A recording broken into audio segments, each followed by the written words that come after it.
اسد کا pencil box.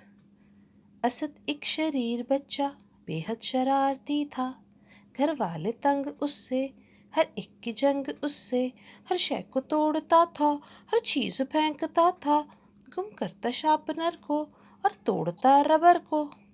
ایک دن تمام ساتھی بستے کے سارے باسی، روٹھے اسد سے ایسے اسکول میں نہ بولے۔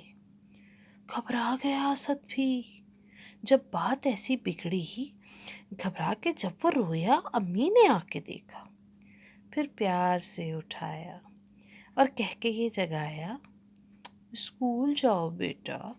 سن کر اسد بھی جاگا، بولا کہ امی میں نے دیکھے عجیب سپنے، بستے کی ساری چیزیں دیکھا کہ سب خفا ہیں۔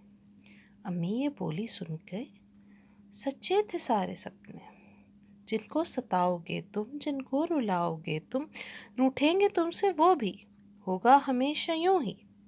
سن کر اسد نے سوچا، سچ ہے کہ میں غلط تھا۔